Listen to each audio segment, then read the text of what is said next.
I'll say what I said last time I did this. I've only done this one other time. And it didn't go so well as far as my flesh. That's okay. But if I do go down, I want another chance. It's just my body reacting. And you know, I read that the biological reaction we have in fear is the exact same as the biological reaction we have with excitement and anticipation. And the only difference is what we call it. So I'm telling myself right now, and it's true, I want to be here. Thank you. I'm very excited to talk about God, Jesus. It's my absolute favorite topic. We'll wait for the emotion to catch up. Again, we'll get there. He just kept telling me this morning, just go there and talk to your friends. I'm used to teaching small group Bible study, and it's a very safe place. And it's my absolute favorite thing to do. So I know that this has got to be a little step up to think that I can maybe encourage more people. So I am grateful for the opportunity. I brought a rock.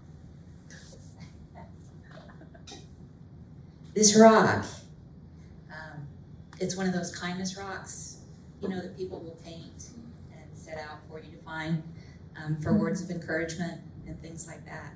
And this is the first one I ever found. And I brought it because you can't see it now. It's worn off. I've had this for years. 2017, I think, is when I found it. And some little girl made it. She wrote her name on the back. And she used glitter and glue to write hope across the face. And that's what I want to talk about. I don't look hopeful, but that's okay. Ignore the body, right?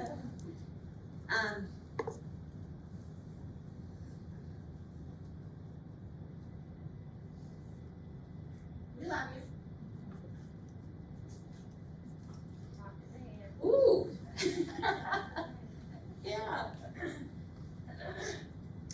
Hope in hopelessness. Hope in the darkest situations where we don't think there's an answer. That's what I want to talk about today. So I'm reminded of watching a news piece years ago of a hopeless situation, and it was 3 or 4 guys bobbing around in the ocean off the coast of North Carolina. And there was some tropical storm or something off the coast, and they were in a boat. I don't know, remember if it was a fishing boat or just a yacht, pleasure boat or whatever it was, but it was some ship, and they were in the water. It had capsized. And so the footage that they were showing on the news was this aerial view of these little specks down in the water bobbing around, and those were the men in the water. And I mean, I was horrified at the way that those waves looked and how small those people looked. And then you have the point of view from the helicopter, and you see them lowering this cable down with a Coast Guardsman on it. You know, they're gonna get these guys out of the water. And I'm like, oh my gosh, did they make it? And then I thought, as they were pulling them up out of the water and into the helicopter, those lucky dogs, that really looks fun. And you might think I'm crazy, but what had happened was, as I was watching the news piece, I realized that the man on the news telling the story was the man that was in the water, and his friend standing there with him. So, you know, they're okay, they made it, they all survived. And once I realized that, when they went back to showing the news piece of the rescue, I wasn't afraid for him anymore. I was able to look at that and say, wow, that looks fun. You know, I kind of like to do that. You know, not with the threat of death and drowning, but knowing I was going to be okay. I guess, you know, like people who go out and bungee jump, you know, they kind of trust they're going to be okay. And that's fun and exciting for them. So hope in an area of hopelessness made me think first all the way back to Genesis, back to Abraham, and how Abraham hoped in a really, really hopeless situation. So his situation started Genesis 15. If you want to look there, we're going to hang out there for a while. But in Genesis 15:13, Abraham's having a conversation with the Lord, and Abraham says, "Look, you have given me no offspring, so a slave born in my house will be my heir." So that was the tradition. If you didn't have an offspring, then a slave in your home you could designate as your heir. And so that's where Abraham is. He's very old, Sarah's very old, and that's what he's saying to God. And God says in the very next verse, "Now the word of the Lord came to him. This one will not be your heir. Instead, one whom comes from your own body will be your heir." And so Abe and Sarah are listening to this, and they're both very old, and they're kind of skeptical that that is going to happen. And so, they try to help God along, and they enlist Hagar, and, that didn't lead to any new nations, just led to a whole new set of problems. And true to his word, God did supply an heir for Abraham. So he says in 17:19, "Your wife Sarah will bear you a son, and you will name him Isaac. I will confirm my covenant with him as a permanent covenant for his future offspring." So there's another promise that he gave to Abraham.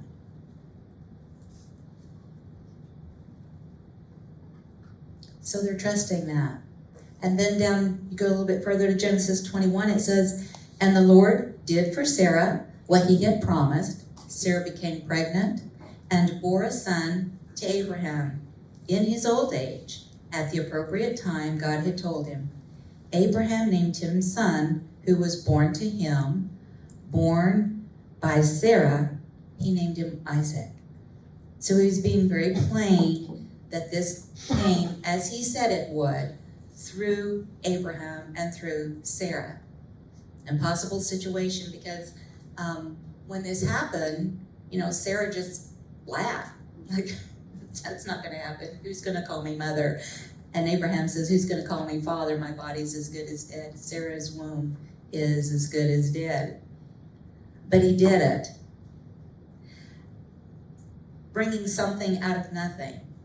And that idea of something out of nothing is revisited by Paul in Romans 4:17, when he says, he's describing God, and he describes him as the one who gives life to the dead and calls things into existence that do not exist. So he definitely had quickened their bodies, and he had supplied through their dead bodies what he said he was going to do. So he brought into being something that didn't exist in Isaac.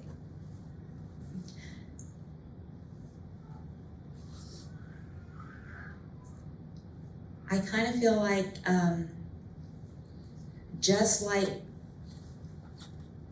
when we know how the story ends, it takes some of the fear out of it, and we're able to actually see maybe even the blessing in the rescue as it's happening. Able to, not miss the beauty of what's happening at that moment. When we're just so afraid, and we're just looking at the waves, and we're just, terrified of the helicopter and thinking, I'm gonna die. But when you know the end, and you know that you get to take that fun ride, and you get to go in the helicopter, and you're gonna, be on the news and tell everybody what happened to you, you've got this great story for the rest of your life. It takes some of the fear out of it, and your perspective changes, and it's a little easier to have that hope. And Abraham was able to do that because of the promises that God had given to him. And not that just that God gave them to him, but Abraham believed them. he trusted it, and he was able to lean on those promises.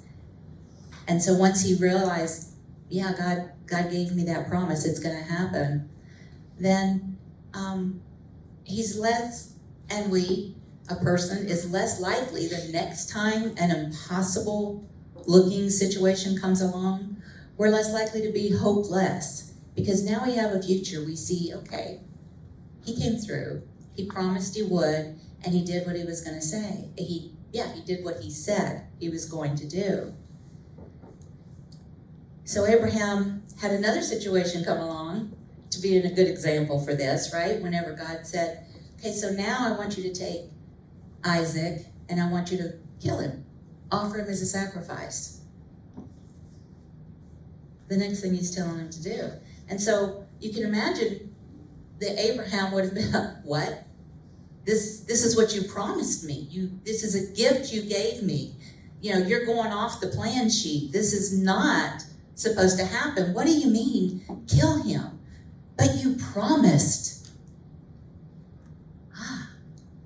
I think that's when Abraham was able to, shoulders down, relax a little bit. You promised. And he now knows this history of God keeping promises. He's seen him do it. So he's remembering, okay, what did he promise? That back in Genesis 17:9, God said, your wife Sarah will bear you a son. You will name him Isaac. I will confirm my covenant with him as a permanent covenant for his future offspring. Abraham's kind of like, well, he can't have offspring if he's dead. You promised it's going to be through him, his offspring. I'm taking you at your word. This is where the rubber meets the road. And I think that, just like whenever I recognized, hey, the guys make it, they're okay. I don't have to worry about them now. I can enjoy the rescue. I think that Abraham, it's not the way I was taught this, but this is kind of how I see it. I see Abraham as now saying, wow, let's see what he's going to do. Because I know Isaac is going to have kids. This is going to continue. My heirs are going to continue. God had also promised, I didn't read that, but the rest of the promise that he gave him was that the world would be blessed through his seed. That seed being Christ was going to come through this lineage. So Isaac was the very first piece in that after Abraham. So Abraham knows this is going to happen. He's so confident that this is going to happen that whenever he goes and he takes two servants, a donkey, his son, and they're getting ready to go up on the mountain to kill his son, to offer this sacrifice. And he's got the wood, and he takes the boy, and we're going, and he says to the servant, you guys stay here. We're going to go up on the mountain and worship God. And then we will be back. We will be back. If that doesn't show the confidence in the promise, he knows what he's going up there to do. And he doesn't know how God's going to intervene. He doesn't know what helicopter's coming, but he knows that the rescue happens and that he makes it. So there again, we know the end of the story. And having God's promises and knowing the end of the story, it just gives you a confidence. And we're fortunate that we've got an entire book of letters of God just giving us promises and confidence and encouragement that he's going to be there. You're going to be rescued. The end of the story is, spoiler alert, if you don't, like knowing the plot twists, you win. It comes out good. You end up in a wonderful place despite what it's looking like in the mess, in the ugly, in the impossibility. So he goes up, does his thing, just as he's getting ready to kill Isaac. God intervenes, and he speaks to him, and he says, where am I? I didn't remember all these verses, obviously. Gosh, I thought you might laugh at that. He stopped him in Genesis 22:11. And the angel of Yahweh called to him from heaven and said, Abraham, Abraham. And he said, yeah, I'm over here. I'm sure he was so glad to hear that voice in that moment. There's trepidation. Even if he trusts that God's going to use Isaac, he might still think, well, I'm going to have to kill him. He might resurrect him, right? Or I'm going to kill him and he's just going to jump back up off of here. Who knows? Something astounding is going to happen. But there was still that trepidation of the unknown. So he's got that excitement, fear line going on, which I think we all deal with in unknown situations, in scary, different situations. When we look at it and we think, okay, here's a real stumper, there's not an answer here. I'm not coming out of this. I don't have the money to deal with this. No doctor can fix my health. There's this problem. My family is just crazy. They're beyond help. We can't talk to them.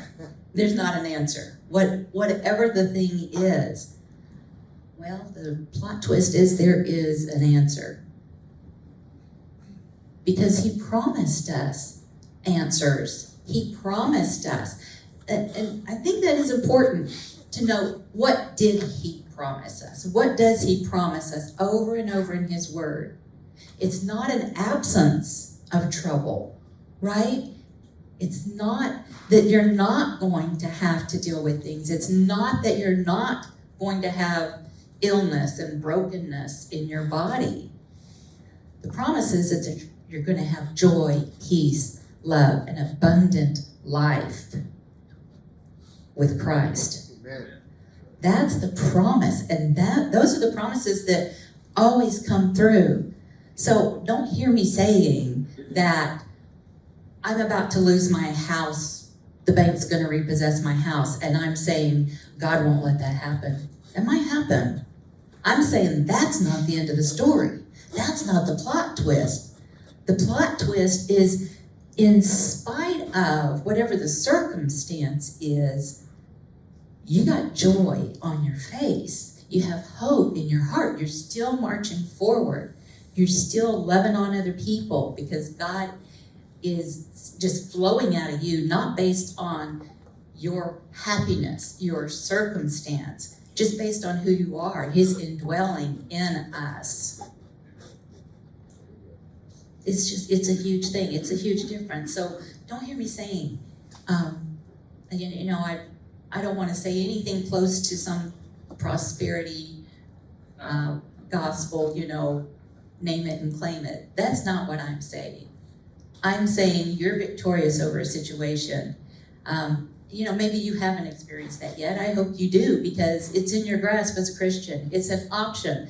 Like Matt was talking earlier, it's an option for all of us to choose that victory, because he's already had the victory, right? And so if you don't choose it, there's no condemnation from God. There's no condemnation from me that you didn't, choose it to do it this way. It's just an option as a child of God. And not everybody has that. If you're not a child of God, it's probably not an option for you yet. You're probably just going to be trying in your own strength to make things happen. And God's the one that brings something out of nothing.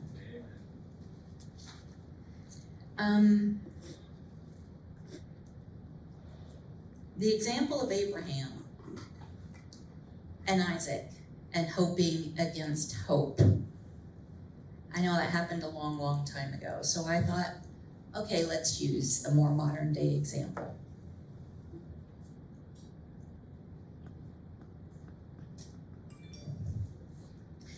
Y'all ran me through it.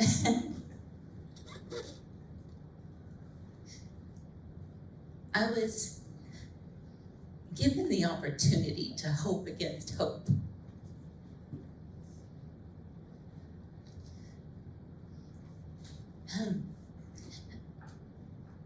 When we received my son's diagnosis of his impending blindness, again, don't look at my face as the end of the story.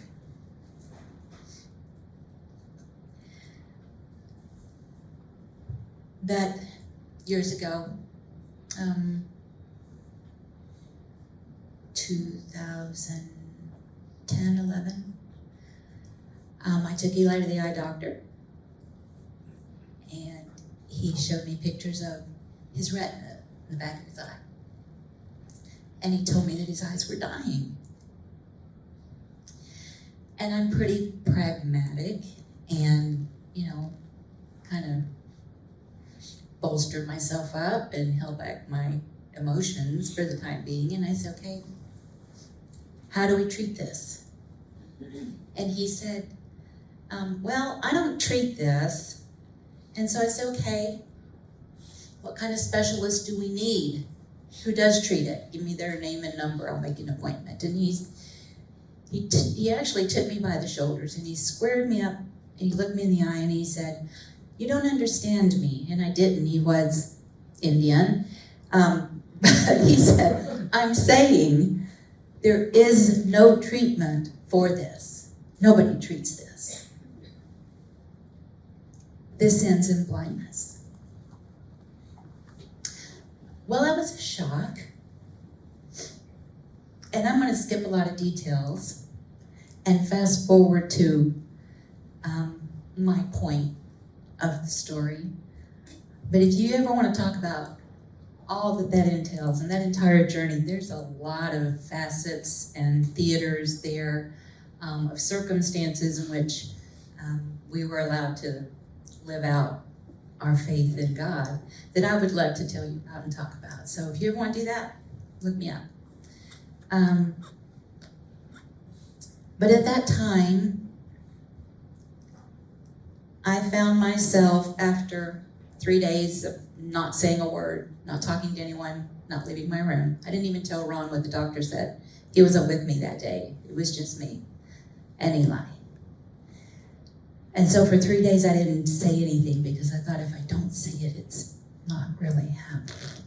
That was one of my first ways of coping. But during those 3 days, you guys who knew that I had been to the eye doctor was calling and saying, what's going on? What's happening? And I was ignoring you all.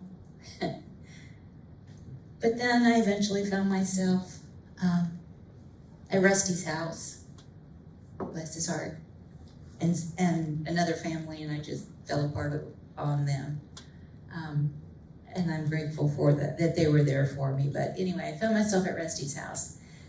And I was distraught over the fact that I was going to have to tell Eli his diagnosis and his prognosis.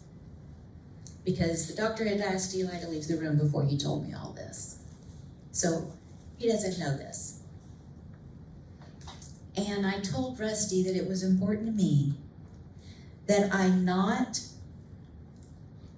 give this information to my son in a defeated way, that he knew that there was hope in this situation.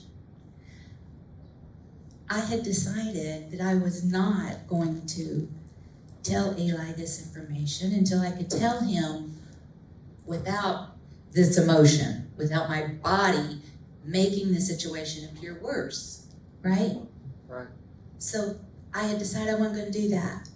And I remember Rusty looking at me and he goes, oh, that'll never happen. I mean, I was falling apart in front of him right then, and he knows, as you all now know, I'm a crier. So he's like, that's not going to happen. At the time, Eli was in a charter school, so no school bus. I was his transportation twice a day to and from school.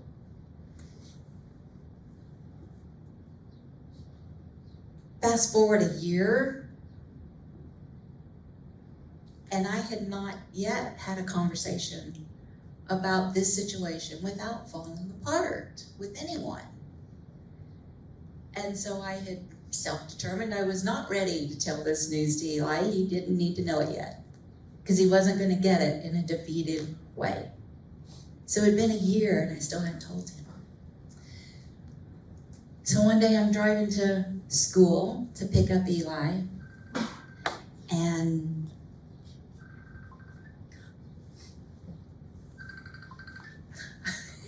Sorry, I thought it was me. I was going to turn it off.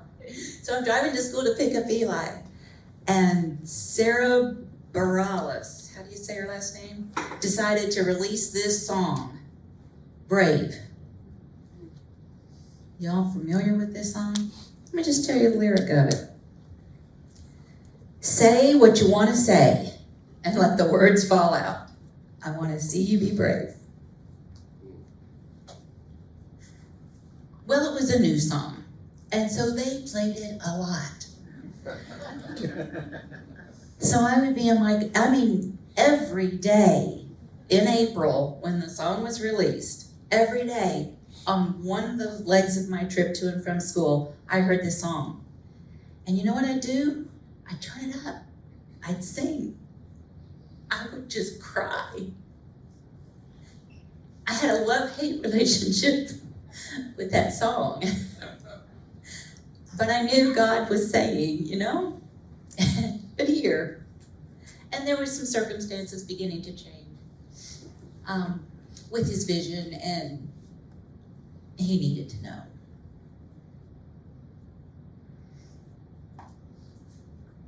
But I still decided I couldn't do it. It just wasn't happening. And by the way, I understand that this situation is wrong on many levels. Just unhealthy. Please don't handle your challenges the way I just kind of, put it off and put it off. And I'm not saying that's the way you need to handle this. I'm just being real here and telling you, this is what happened. This is what I did. So it's been a year I hadn't told him. And Ron and I had also said, we had kind of had an agreement that if one of us really felt it was the time, that we would prepare the other one, that this is going to happen, that we need to do this. But no need, because it wasn't happening. It just wasn't happening. Then in June, school's out. Ron, Eli, and I are sitting on the couch. We've got the big picture window across from us.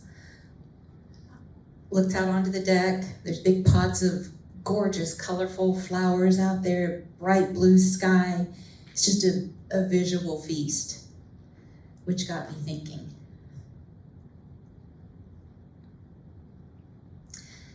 And I heard in my head, tell him. And I immediately said, no. Clenched jaw. And I heard, tell him. It was a physical reaction. Viscerally, my heart was beating out of my chest. I was sweating. There was no way I was going to open my mouth because I know my emotion, and I did not want to do that. This wasn't the time. Tell him that this isn't the time. I have no idea what to say. I haven't planned it. No, tell him. I haven't warned Ron. I can't just blindside him like that. Tell him. No, I can't. And as I braced for another tell him, I heard, just open your mouth. Just open your mouth. And I was reminded of a couple verses at that time, and they just really played on the screen in my brain. I'll have to look them up because I don't remember my verses. Luke 12:12, and it says, for the Holy Spirit will teach you at that very hour what must be said. Thessalonians 2:5-24. Faithful is he that called you,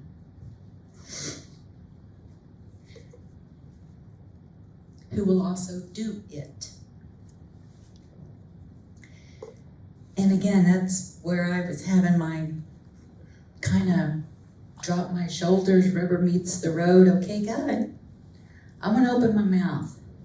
But you better make something happen or I'm just going to be sitting here catching flies. I don't have a thing to say. And so through the physical battle, I unclenched my jaw and opened my mouth. felt a little silly. I thought, Ron's looking at me. He's like, what's she doing? Because I just sat there, literally. And then, to paraphrase Sarah in her song, I opened my mouth, I was brave, and the words fell out. God told Eli what he needed to know. He told him about his diagnosis and about his prognosis, and most importantly, about his hope, about the future that he had promised for him, which was a future of abundant life and joy. The end of Eli's story is a great one, whether or not he sees. Because another thing that God was showing me, and I'm telling this out of order, so I got to find my verses that I wanted to share.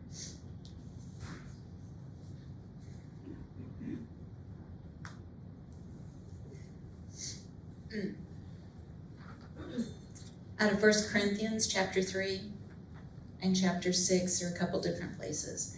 But in those verses, he's reassuring me that no matter what else my body is, broken, blind, sick, old, whatever else it is his dwelling place. He dwells in me.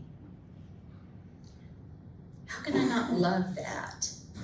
How can I only focus on, the chip paint when I got God inside there? That's, again, the promises that matter, the promises that he stays true to, that we can lean on. They're the ones that rescue us. It's not promises about changing the circumstances. We've all got circumstances, and all our circumstances are just the stage on which we get to play out our relationship with Christ. We get to live out our faith. And we've all got different stages and different play sets going on at different times.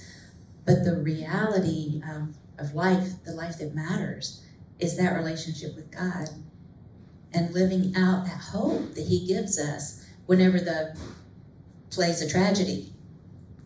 It has a happy ending. That's what he tells us.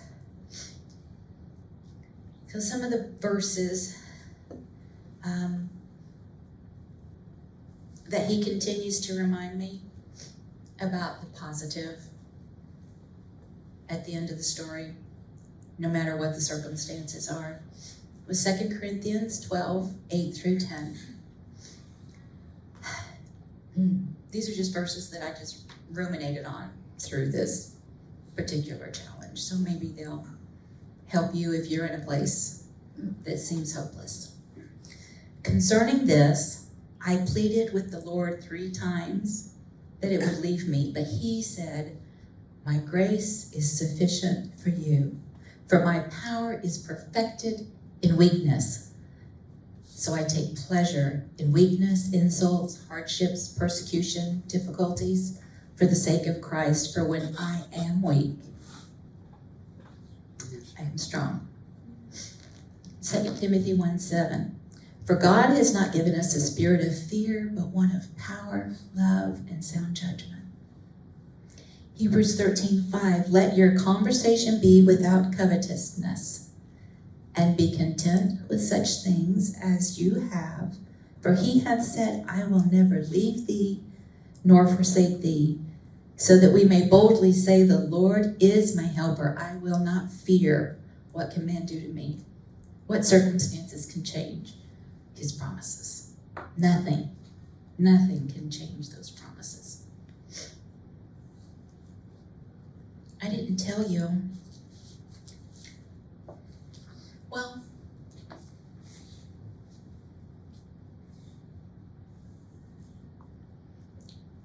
one little quickie of something out of nothing. There's so many somethings out of nothings in my life, but in this situation with Elijah, on his bucket list, as his vision was waning, he had always wanted to see Scotland.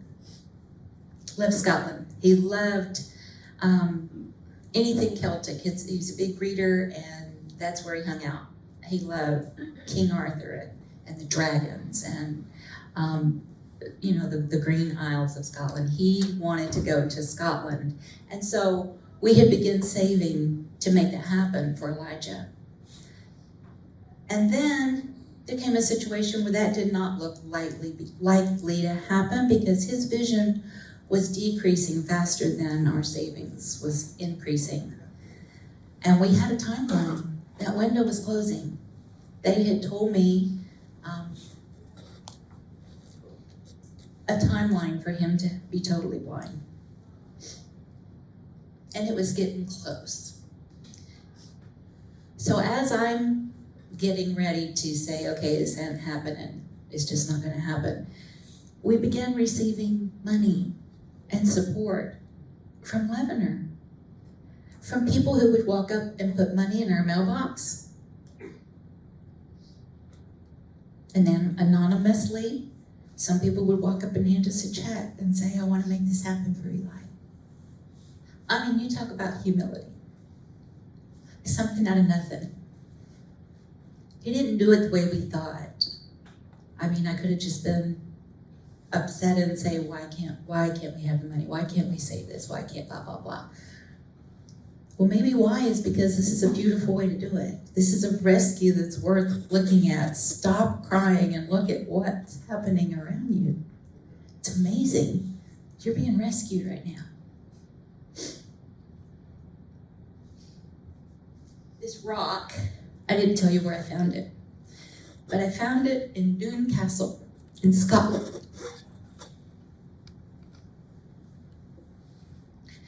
And we were in the great throne room, and I walked up by where the throne would have been in that room. And this building, it's built in the 1300s, and it's just, rubble walls with crevices. And this rock was hidden in that wall. And I just saw the glittering hope. And it was the hope of that trip, the hope of God's promises is way bigger than the threat of any eye disease or death or broken relationship, whatever heartache. Yeah. So I just want you to be encouraged in your situation. And I know I don't look like I'm a happy person, but I am very happy in this situation, in the way that God has handled it and the way that God's used it. I like to use the wall. So I was looking this morning thinking, what goes, and at first was the Clash, because I didn't think I was going to make it up here at all. And the battle, right, takes place in your mind, and that's certainly going on. It's definitely going on, the Clash.